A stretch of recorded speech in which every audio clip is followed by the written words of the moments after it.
All right. I am Geordie Morse, the fiction editor at MetaStellar and the host of Roll for Narrative, in which I talk with creators of tabletop role playing games and related media and explore their approach to writing fiction within an interactive, cooperative paradigm. And our guest today is Momatoes, who is going to tell us a little bit more about her projects and how she works with fiction within various narratives. Hey everybody. So I'm Momatoes. Thank you so much for that great interview. I'm an RPG and graphic designer from the Philippines, and my latest and possibly biggest project has been the Arc Doom Tabletop RPG, which had a really fantastic Kickstarter this June of this year. But before that, I also released the Magis, a solo RPG about magic, power, and how it can lead to the loss of human connections. And before that, a couple of smaller RPGs. But I do a little bit of everything.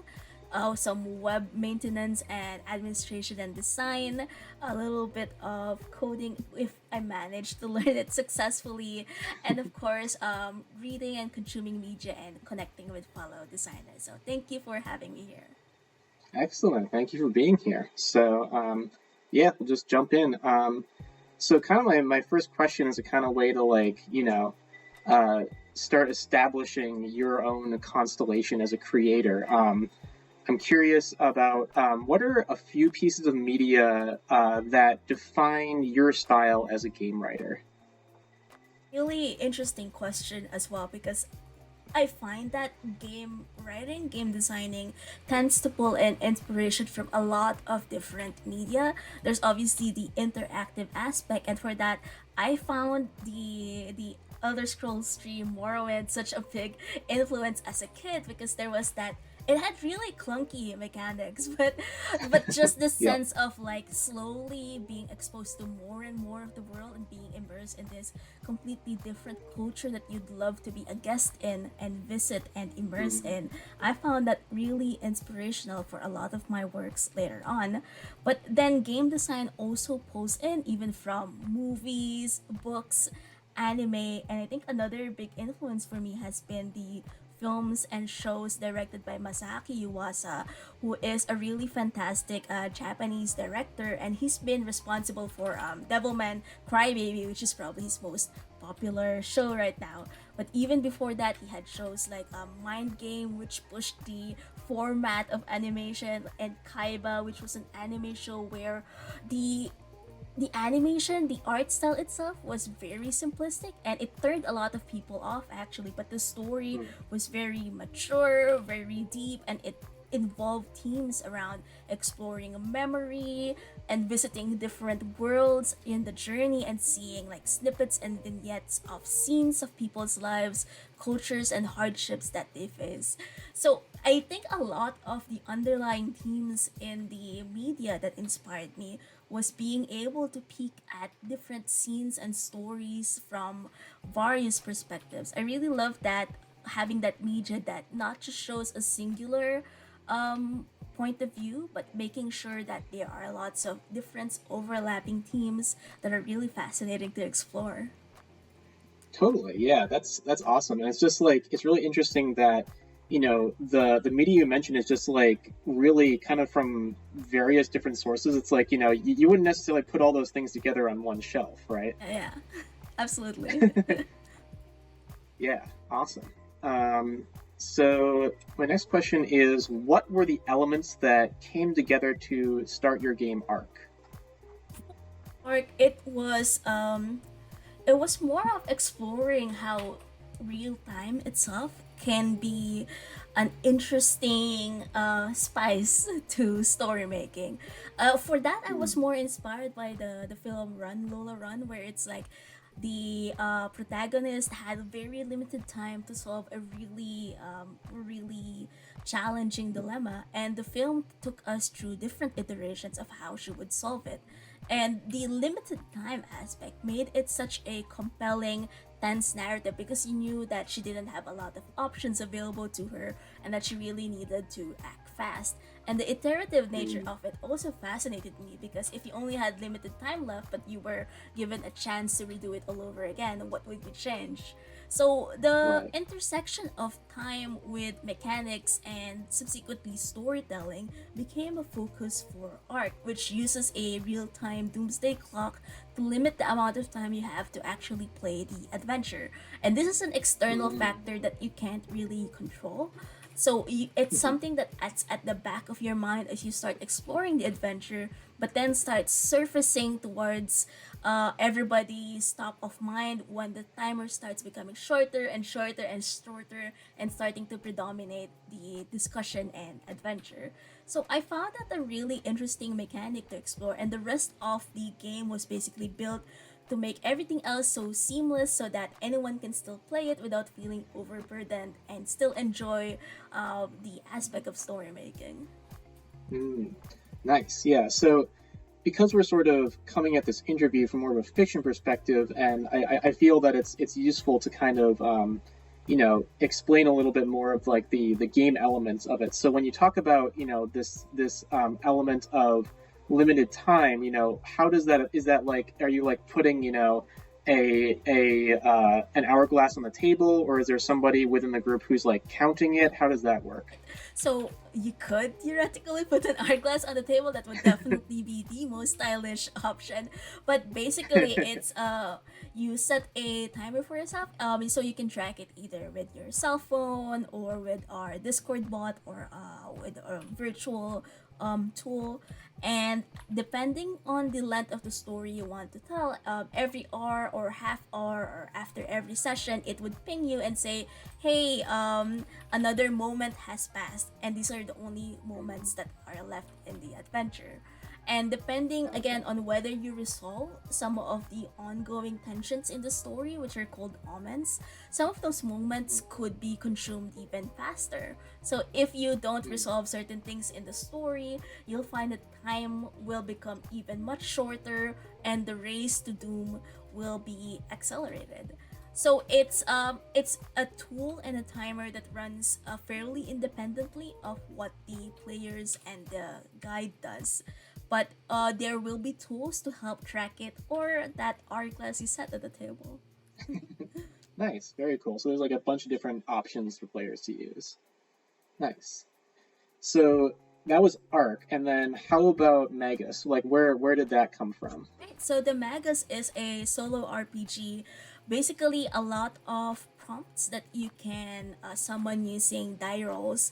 And one interesting thing about the Magus was that I had initially set it as a sort of challenge for myself because there is this sort of I would say mindset that narrative games, storytelling games shouldn't be crunchy. So shouldn't have a lot of dice, Mm. shouldn't have a lot of math. So the Magus doesn't have very bad math as it were, but I did set out a challenge to use all of the seven polyhedral dice. So Oh, nice. basically the Magus is a game with where you track stats, where you roll many dice, but still it produces the same kind of satisfying storytelling adventure because during the prompts you will be asked how your character will develop, and the die rolls will not only help you get to those prompts, but they will also inform how your character's aspects evolve during their journey. So it could be that your character becomes more powerful, or it could also be that they become more disconnected from fellow humans or creatures in the world, so that would affect your future die rolls and may incur a calamity early on. So I find that an Mm. interesting intersection between traditional tabletop design with lots of dice and also the more, I guess, more modern trend of having narrative embedded into the game itself. Nice, very cool. Um, and obviously we can kind of see one of the Magus artwork right next to you. So the graphic design for your projects is striking and evocative. If I was going to choose two words, how does your art direction fit in with the message that you're communicating to your players? So thank you so much. That's really really kind words to say. When it comes to the art direction, I guess a lot of it is a lot of my own preferences towards art that I feel should tell or hint at a scene. So I see a lot of big name fantasy products having this, you know, this usual fantasy art. I guess inspired by Frazetta and then becoming more mainstream with like D&D style kind of photorealistic art styles, which are depicting the scene itself with like heroes fighting monsters and so on. But with the art style and directions I usually pick for my projects, I still want to arrive at that sense of scene and story, but I also don't Mm, want to just hand it over or make it visually obvious what exactly is happening. I want the mm, artwork to basically invite the viewer to imagine what's happening in that scene, what could be causing it, what could be the implications behind it. So seeing it as a tip of an iceberg to a deeper narrative below it. mm. Okay, so yeah, it's also you're not just it's the kind of the show don't tell kind of situation, Yeah, but yeah, for art, it seems like. yeah. Very cool. And so like are there any like particular like styles or mediums or like inspirations that you pull specifically for the art in either of these projects? For the artwork, it's primarily digital because I never I never developed the muscle, the muscle and Hmm. the patience to work with very persnickety watercolor or physical mediums. But Hmm. for the inspirations, a lot of it comes from illustrators like Dave McKean, Brom, Hmm. and I think RK Post, who also does magic artwork, Magic the Gathering artwork. But I Uh, found that a lot of my inspiration also tends to come from children's book illustrators and also illustrators who do editorial art because they have a really difficult task of translating a very a very difficult concept to paper because sometimes editorial artists would have to illustrate things like foreign relations and how do you right. translate that really abstract concept and scene into something that would evoke the same kind of feeling. So that kind of Mhm. transformation process has been really inspirational to me. Nice. All right. So you've published Arc, and it's basically, an RPG about party cooperation, and then the Magis, a solo, journaling quest game. So how are the elements of storytelling different for those two mediums? I think that's a really fascinating question, and I think I haven't really thought about that too deeply.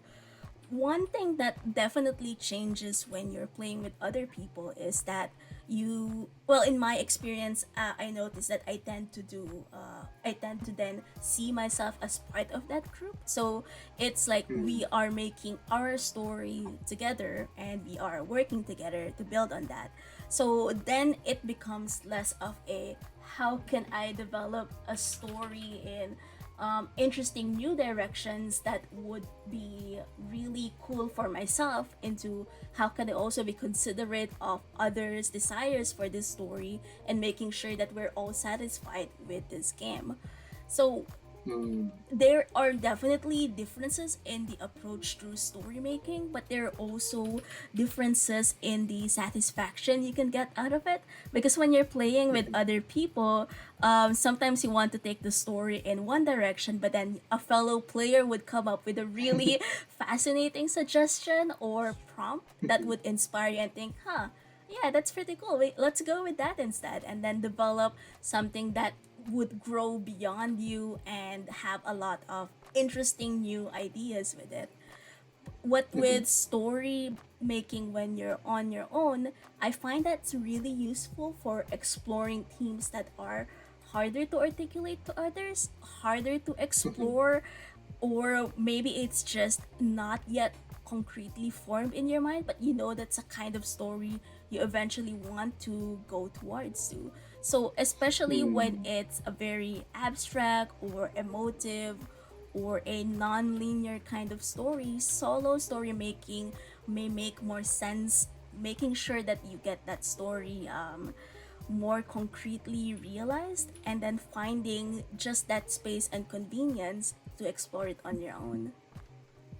Yeah, totally. And it's one of the things that I'm really trying to like do with this particular series is that we're I'm our a lot of our readers coming from people who are interested in fiction and stuff like that, and perhaps they have tried some sort of TTRPG or role playing game, or perhaps they're just like totally like what is it, right? And so I'm really interested in seeing perspectives of people who create these things and trying to communicate this sort of very essential difference between just reading a story but then also participating in a story. I don't know, I'm curious to know if you've ever had any sort of like aha moments, or just sort of like moments where you're just like maybe you're reading a book and you're like, oh, something like that. In a panel where it was discussing like using questions as mechanics in RPGs, and one of the commenters said that we use questions a lot in games to invite ideas and also explore different scenes and stories. But even in fiction, there are already some embedded questions in there that already can help make you think. Like for example, while reading a very good novel, some questions start bubbling up in your mind, and you start building the story further and having a deeper understanding of how different elements work. But what I find fascinating about RPGs is that, yes, a lot of games will invite you to answer these questions and think about these questions, but you have the unique agency to give your answer and then find out what happens after next. So Mm. you'll answer the question, you'll play out the consequences, and you can build another story on top of that. So definitely fiction is wonderful because it invites us to a universe of narrative that we can examine and absorb. With RPGs, it's like the next step, and then I wouldn't say next step as in it's better, but it's like allowing you to play around with that world and then morphing Mm. it into the sequel of that story if you would like. Totally. I mean, I can't see how that would not be enticing. um, so for you, kind of personally, where do mechanics in RPGs end, and where does storytelling begin for you, if there is a divide at all? Because a lot there was a like RPG theory before where there were like three types of games. I think it was gamist, Hmm. narrativist, and simulationist, Hmm. if Okay. that's a word. And there has been like a kind of discourse about how some games are intended to be mechanically heavy, some games are intended to be like for combat, and some are for like Hmm. story making. I find that Hmm. a little bit difficult to work with because the mechanics and the story making can intersect, but they don't necessarily determine one another. For example, with Arc, I can give you mechanics for how to use the Doomsday Clock, for how to play your character, but it absolutely doesn't stop you from adding your own story making flourishes to it. Hmm. Recently, somebody asked me, "Hey, when the Doomsday Clock consumes a moment, is can the guide then say that the situation worsens and that some specific omens or tensions become even worse?" The game mechanics don't stop you from that, and if that's where your story wants you to lead to, then absolutely you should embrace that. So I find it Yeah. more of as mechanics being as like a, how do I say it? It's kind of like an invisible factor in the game. It matters so much Hmm. as when your mechanics start interfering with your story, that's when you have kind of an issue. But even if you Hmm. have mechanics for storytelling, even if you don't have mechanics for storytelling, when the story needs to happen, it still will.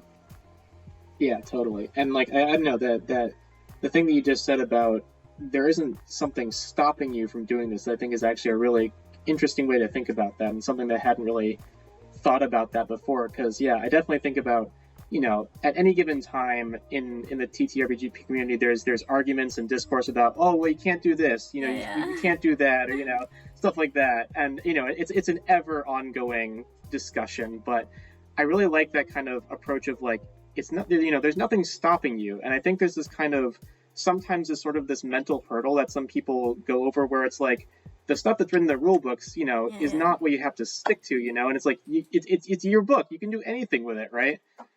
So I'm really glad to hear this very, like, honestly very eloquent, way of, I think, putting it to other people, that I will probably try and use in the future, because it's just simple. It's like there's nothing stopping you. The book doesn't say do that.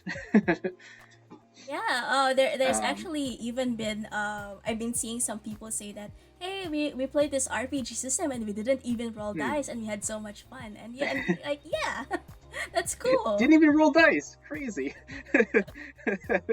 Yeah, I mean, and honestly, it's like, yeah, like most RPGs that I see, like, explicitly state, if the rules don't work for you, change them. I mean, there's literally only one game that I can think of that actually says something otherwise, and that's because it's intentionally a parody. Mm. I don't know if you know about Hackmaster, which is Ooh. basically a parody. It's a parody game of, like, old school kind of first and second edition D&D, and as a parody, kind of like, making fun of, like, the very stringent, like, orthodox, you must follow the rules. Literally every time a new edition of Hackmaster comes out, the book says you are no longer allowed to use any of the old books. You must throw them away. You must put them on your shelf and never look at them again. It is forbidden. Which is, I mean, I think a pretty good use of the heavy-handed humor there. Um, so let's see. My next question is, so I'm trying to think if this question was basically already answered, essentially. Well, I mean, you can say more if you want to, but what's meaningful to you about the difference between telling stories in a TTRPG versus telling stories in a book?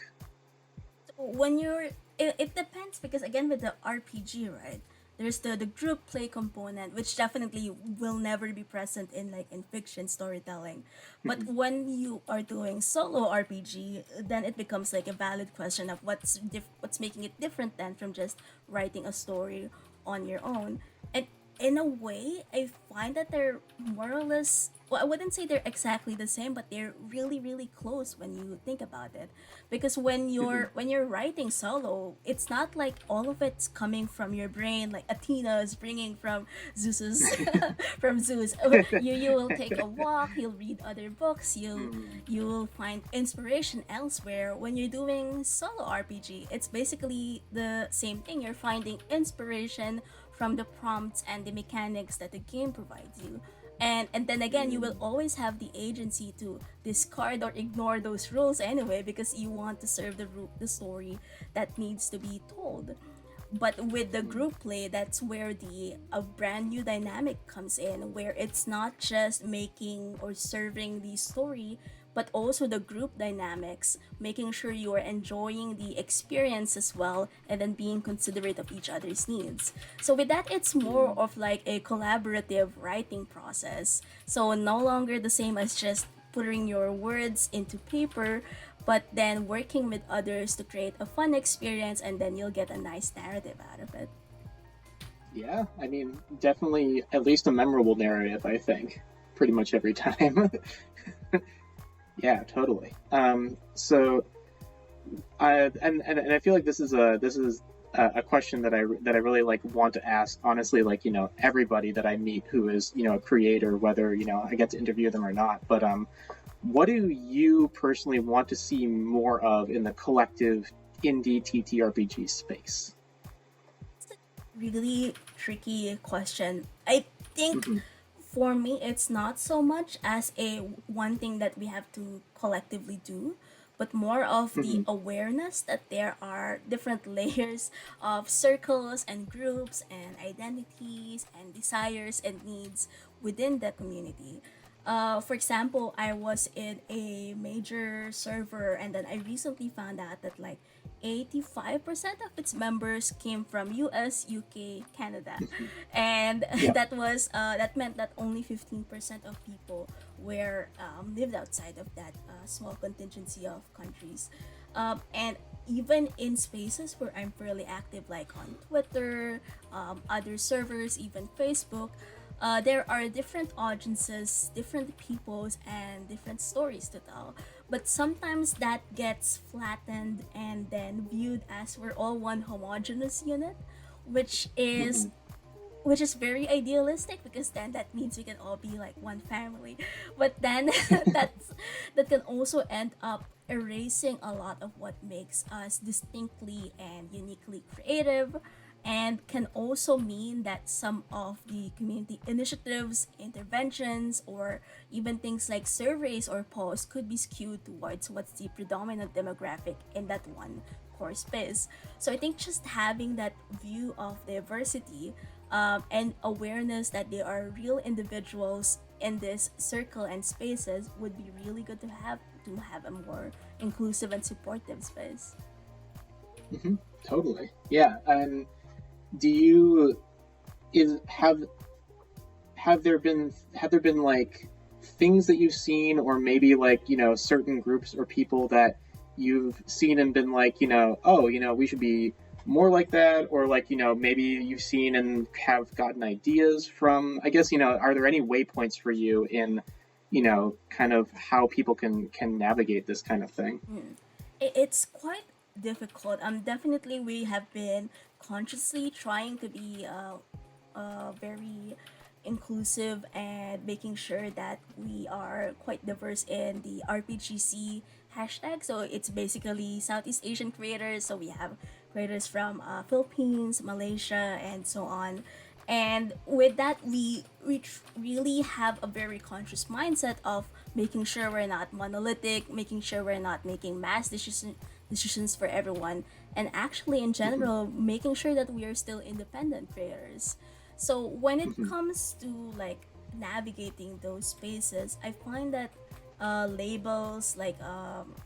labels or hashtags are useful only in the sense of finding each other, but not so much as imposing a quality or indicator of goodness or badness. So Hmm. when identifying under a particular label, that means that others can find you and connect with you. But I find that it's been useful to think of it as just metadata, and that in Hmm. general, just because you say you're a particular type of creator, your lyric, your indie, your OSR, your whatever, it doesn't necessarily mean Hmm. that your works will be bad or good, or any indicator on what kind of creator or person you are. Yeah, totally. So kind of my last question is, what are you working on now that you'd like people to see or look forward to? I think for now we're gonna be releasing the stretch goal adventures for art, so I want people to be quite excited for that. And of course, I still build and maintain the site across RPGC, which is a convenient place for you to discover and explore Southeast Asian analog RPGs. And in the future, we'll see. I haven't made any concrete plans yet, but I'm really excited because there's a lot of interesting new ideas, a lot of creators to connect to and discover. And I think this is a very exciting time for indie tabletop RPGs. Totally. Yeah, the future is unwritten, meaning it can be filled with any number of projects. Absolutely. Cool. Well, yeah, thank you so much for coming on and sharing your thoughts with us. We'll put all the links to that you want people to see in your projects and everything like that down below in the page. So yeah, thank you again for coming on. Thank you so much for having me. Thank you everybody for listening in.